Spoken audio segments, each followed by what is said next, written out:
ইনকিলাব জিন্দাবাদ। ওয়েস্ট বেঙ্গলের রাস্তায় একটা নামই সবচেয়ে বেশি শোনা যেত, সিপিএম। লাল পতাকা, দেওয়ালে স্লোগান, মিছিল এবং শ্রমিক আন্দোলন। অনেকের কাছে তারা ছিল গরিব মানুষের রক্ষাকর্তা, আবার অনেকের কাছে ভয়ের এক রাজনৈতিক দল। কিন্তু প্রশ্ন হলো, কিভাবে একটা দল 34 বছর ক্ষমতায় থাকলো, আর তারপর কেন ধীরে ধীরে ভেঙে পড়ল সেই সাম্রাজ্য? আজকের গল্পটা শুধু রাজনীতি নয়, এটা ক্ষমতা, আদর্শ আর মানুষের বিশ্বাস বদলে দেওয়ার গল্প।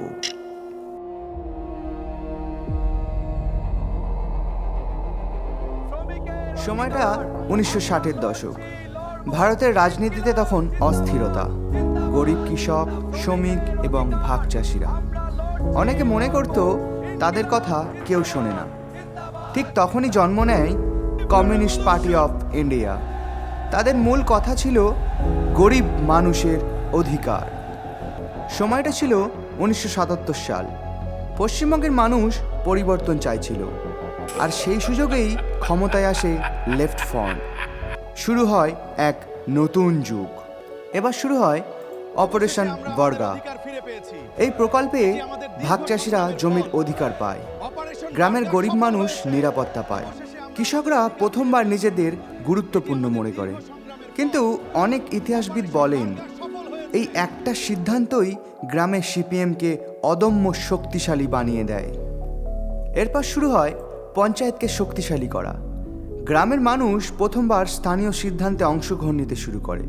রাস্তা, স্কুল, গ্রামীণ উন্নয়ন সব কিছুতেই মানুষের অংশগ্রহণ বাড়ে।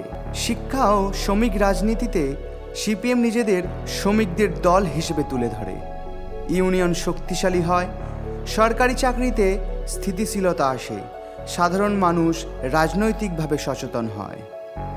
কিন্তু সময়ের সাথে সাথে ক্ষমতা যত দীর্ঘ হয়, অভিযোগও তত বাড়তে থাকে। অনেক মানুষ অভিযোগ করতে শুরু করে রাজনৈতিক হিংসা, বিরোধীদের ভয় দেখানো, পার্টি ক্যাডার সংস্কৃতি, চাকরি ও শিক্ষা নিয়ে রাজনৈতিক প্রভাব। কিন্তু গ্রামে একটা কথা ছড়িয়ে পড়ে, পার্টির বিরুদ্ধে গেলে নাকি টিকে থাকা মুশকিল। 2000 সালের পর সিপিএম বুঝতে পারে শুধু কৃষি দিয়ে রাজ্য এগোবে না, তাই তারা শিল্প আনতে চাইল। কিন্তু এখানেই শুরু হয় সবচেয়ে বড় সংঘর্ষ, সিঙ্গুর টাটা কন্ট্রোভার্সি। গাড়ির কলকারখানার জন্য জমি নেওয়া শুরু হয়।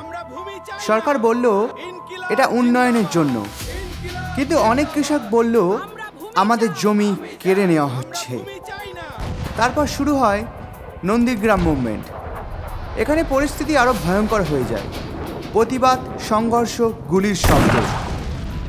টিভিতে সেই ছবি দেখানোর পর অনেক মানুষের বিশ্বাস ভেঙে যায়। এরপর 2011 সাল। গত 34 বছরের শাসনের পর সিপিএম ক্ষমতা হারায়।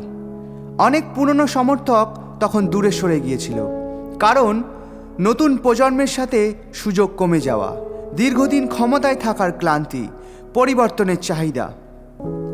আজও কেউ সিপিএমের নাম শুনলে বলে ওরাই গরিব মানুষের জন্য সবচেয়ে বেশি কাজ করেছে।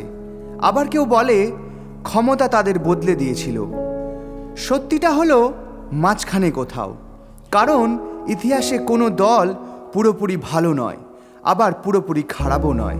সিপিএমের গল্পটা শুধু একটা রাজনৈতিক দলের গল্প নয়, এটা দেখায় কিভাবে আদর্শ মানুষকে ক্ষমতায় আনে, আর কিভাবে দীর্ঘ ক্ষমতা একদিন সেই আদর্শকেই বদলে দিতে পারে। ইতিহাস শুধু অতীত নয়, ইতিহাস ভবিষ্যতের সতর্কবার্তাও। এই রকম আরও অজানা ইতিহাস স্টোরি শুনতে সাবস্ক্রাইব করো অজানা ইতিহাস।